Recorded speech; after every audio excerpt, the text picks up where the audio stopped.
Mercury Cougar 1980 to 1982. For the 1980 model year, Mercury downsized the Cougar XR7. Alongside its Thunderbird counterpart, the XR7 entered the midsize segment for the first time, shedding 15 inches in length, 4 inches of width, and approximately 900 pounds of curb weight, depending on powertrain. In a strategy similar to 1977, the standard Cougar returned for 1981 in place of the Monarch in the Mercury product line, sharing its body with the redesigned Ford Granada. The first Cougar not to offer a V8 as standard equipment, the standard Cougar was produced as a 2-door and 4-door sedan, adopting the 5-door station wagon from the Zephyr from 1982. The model line was repackaged as the Marquis for 1983 as Ford revised its full-size and mid-size product branding. Both the Cougar XR7 and mid-size Cougar were produced using the Ford Fox platform. The Cougar XR7 was produced upon an extended wheelbase Fox chassis, to 108.5 inches, shared with the 1980 to 1982 Ford Thunderbird, 1982 to 1987 Lincoln Continental, 1984 to 1985 Continental Mark 7 and 1986 to 1992 Lincoln Mark 7. The midsize Cougar shared its 105.5-inch wheelbase with the Ford Fairmont and Mercury Zephyr, the launch vehicles of the Fox platform. The Cougar XR7 was offered with 2 V8 engines. Shared with the Mercury Marquis, Colony Park, a 4.2 liters V8 was standard, with a 4.9 liters V8 offered as an option. Both engines were paired with a 4-speed Ford Overdrive automatic. The midsize Cougar was offered with its own powertrain lineup. Shared with the Fairmont, Zephyr and Mustang, Capri, a 2.3 liters inline-4 was the standard engine, with a 3.3 liters inline-6 and a 4.2 liters V8 offered as options. The 4 and 6-cylinder engines were paired with a 3-speed automatic transmission.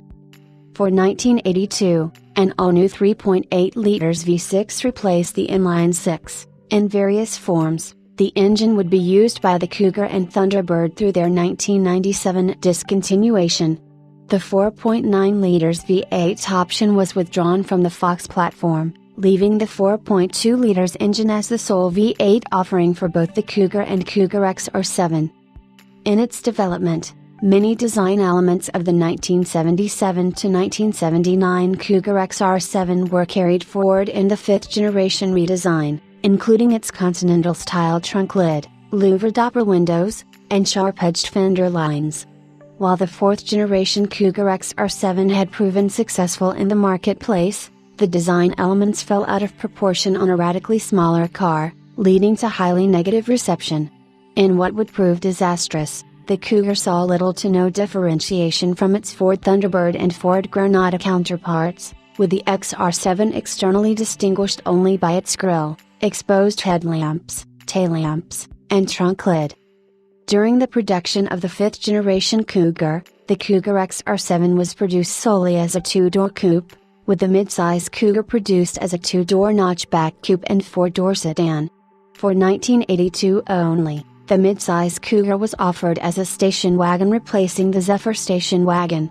For the first time, Cougar's 2-door models featured a fixed B-pillar and a fixed steel frame around front door windows, as in the sedan. In what would become a long-running tradition for the Mercury brand, 1981 marked the debut of GS and LS trim lines for both the midsize and XR7 Cougars. Both trim packages were largely similar, though the LS was exclusive to 4 doors.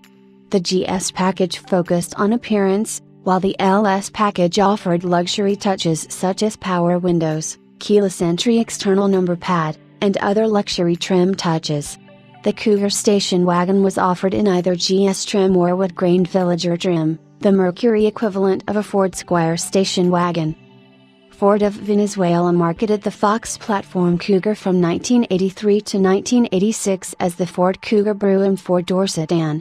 Derived from the 5th generation Cougar sedan, the Ford badged Cougar Brougham was produced with the front and rear fasces of the 1983 to 1986 Mercury Marquis.